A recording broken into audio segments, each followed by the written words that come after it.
Fala pessoal, bem-vindo ao canal Ciência do Treino. Já pensou como o corpo humano é incrível? Como apesar de toda a sua complexidade de sistemas e órgãos, ele mantém um ambiente interno relativamente constante? Bom, neste vídeo vamos falar um pouco como isso funciona e como o corpo se comporta durante o exercício.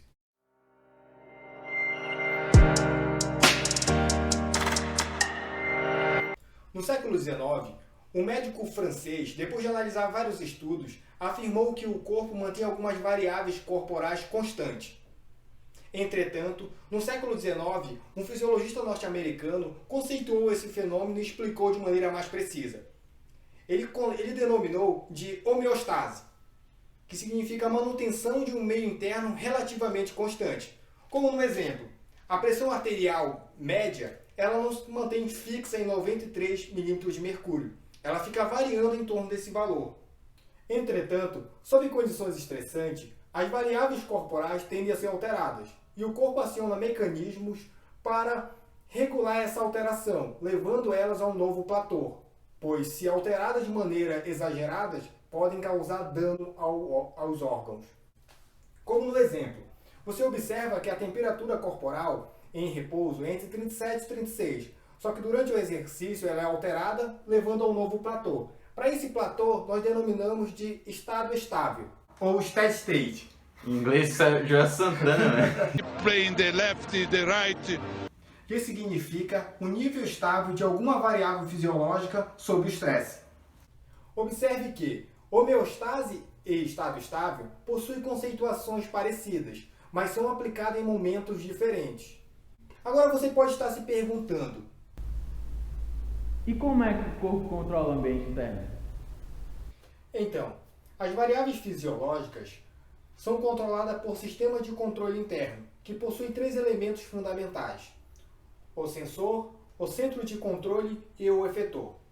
O sensor são receptores espalhados pelo corpo que analisam estímulos internos e externos e mandam essa informação para o centro de controle, que analisa e manda a resposta para o efetor. Para ficar mais claro, vamos analisar a homeostase da glicemia. Após a ingestão de uma refeição, eu sei que você faz uma refeição saudável. Não. Aumenta o nível de glicose no sangue. O pâncreas analisa essa informação e libera a insulina. A insulina no sangue, ao chegar ao órgão-alvo, ela vai estimular esses órgãos a captarem mais glicose, assim diminuindo o nível de glicose sanguínea. Então, a comunicação entre o centro de controle e o efetor se dá via feedback negativo ou via feedback positivo. Para ficar mais claro, vamos entender vendo o exemplo da temperatura corporal. Quando a temperatura corporal aumenta, os receptores analisam esse estímulo e mandam a informação para o sistema nervoso central, que vai analisar e mandar uma resposta para os órgãos efetores estimularem a sudorese e a vasodilatação periférica, assim diminuindo a temperatura corporal. No caso do feedback positivo, nós temos um exemplo clássico, que é o processo de parto. Quando o bebê desce, ele pressiona a parede uterina. Esse estiramento da parede uterina vai estimular o sistema nervoso central, que por vias específicas vai acentuar a contração uterina. Você percebe nesses exemplos que no feedback positivo sempre vai ser contrário ao estímulo. Se o estímulo está aumentando, a resposta vai ser para diminuir. No caso do feedback positivo, sempre vai ser a favor do estímulo, sempre acentuando. Como até agora falamos só sobre conceitos básicos do meio de regulação, do meio interno, você pode estar se perguntando: como isso vai influenciar na prescrição do exercício físico ou na realização do exercício físico? É simples. O exercício físico é um teste dramático para o corpo, para o sistema de controle, porque ele desregula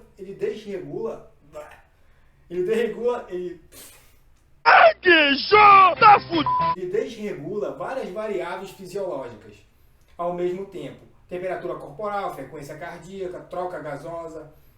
E toda essa desregulação, se aplicado de maneira adequada, ou seja, o exercício de acordo com a capacidade do indivíduo, vai levar ao aumento da capacidade dos sistemas de controle de manter a homeostase com eficiência.